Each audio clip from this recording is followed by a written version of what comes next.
Some things are impossible to know, but it is impossible to know these things. Hello, good day, and welcome to Paul Schindler, podcast on things is here for you.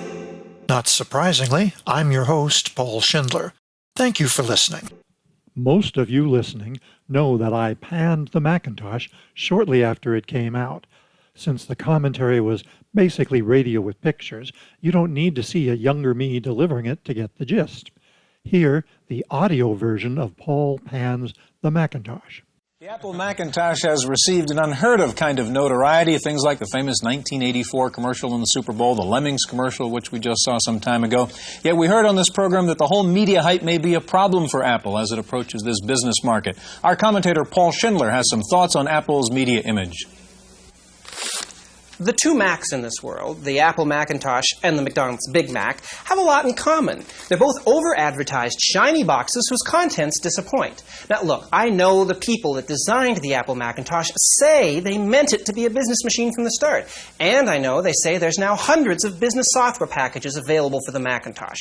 But that doesn't convince me. You can call a mouse an elephant for a week if you want. You can even take out full-page ads in the paper. In the end, both are going to be gray and both will have tails, but anyone who takes a close look is going to be able to tell the difference. Apple wants the Macintosh to be taken seriously in the office, and I'm sorry, but I just don't think that's ever going to happen. The machine is wonderful, but it's flawed. It's too expensive, it isn't fast enough, and it's in black and white. I just don't get it. Apple used the world's finest technology in the Mac and produced a machine with an entertaining disk drive sound that users spend too much time listening to. It's got a small screen, it's great for graphics, but it's overkill for words and data. I like Apple. I wish them good luck in breaking IBM's hegemony over the personal computer market. I just don't think Mac is the answer. That's my opinion. I'm Paul Schindler. Now, a joke. Regular reader Robert Mulchman gave me this. An advertising art director, a copywriter, and an account exec are going out to lunch.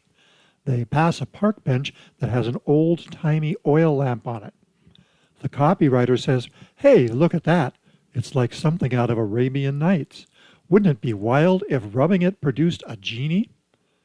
The art director said, "Let's try it." He picks up the lamp and rubs it. Suddenly, dark smoke. The art director tosses the lamp back on the bench. Instantly, a genie appears in front of them. The genie says, "I am the genie of the lamp. You've liberated me, and in return, I will grant each one of you a wish." The account exec says, "That's crazy."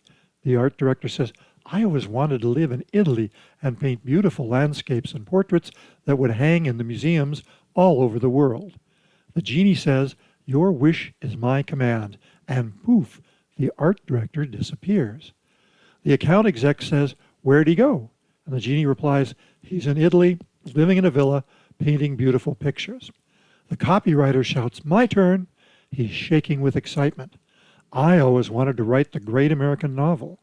I wish I had a mountain house in New England overlooking a lake where I could write novels that touch and move readers worldwide." The genie says, "Your wish is my command," and poof, the copywriter also disappears. The genie turns to the account exec and says, "What is your wish?" After a brief pause, the account exec says, "I want those two assholes back in the office right after lunch." Back in the old days. My first home computer ran BASIC, which I learned in high school according to the original Dartmouth specifications. My Z80 Exidy Sorcerer ran CP/M. I copied a basic language horoscope program line by line from a computer magazine. However, thanks to Bill Gates' scuzzball move of ditching Dartmouth basic punctuation in his interpreter, I had to change all the commas and semicolons.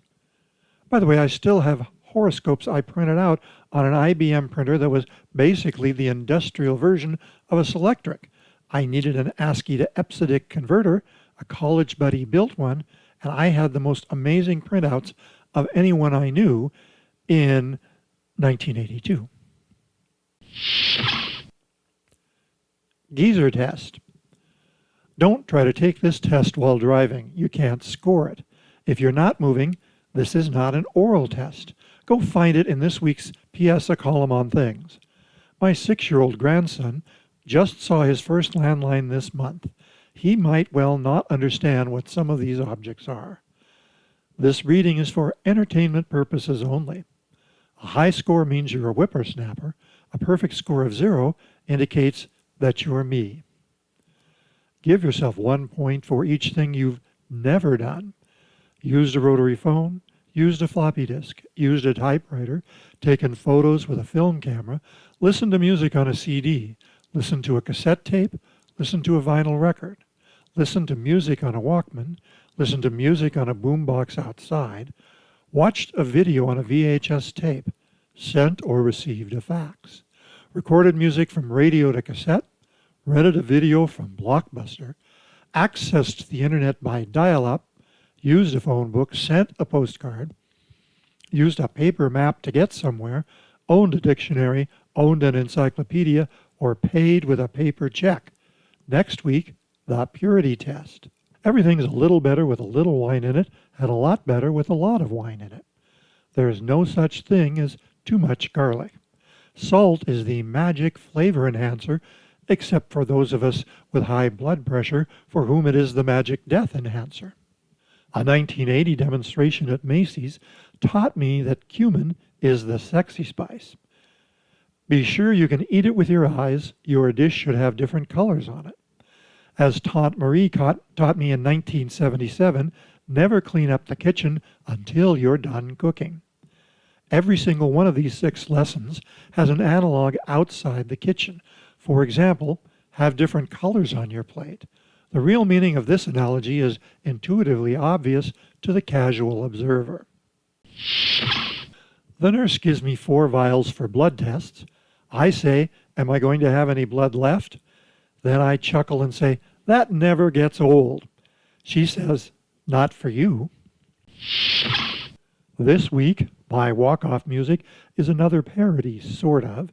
It's one love song set to the tune of another. It's also only 1 minute long. To the tune of 5'2", it's my version, 6 foot, woo, about my 6 foot tall wife. But first, that's my opinion. I'm Paul Schindler. Thanks for listening. 6 foot woo, eyes of blue, 42 years spent with you. I love it when I see my gal. Sweet and kind, knows her mind, only had one other beau. I love it when I see my gal. Now if you run into a 6-footer who, down at the mouth, doesn't know things, has no ring, bet your life it isn't her. But could she love, could she woo, could she coo? You bet much more than others do.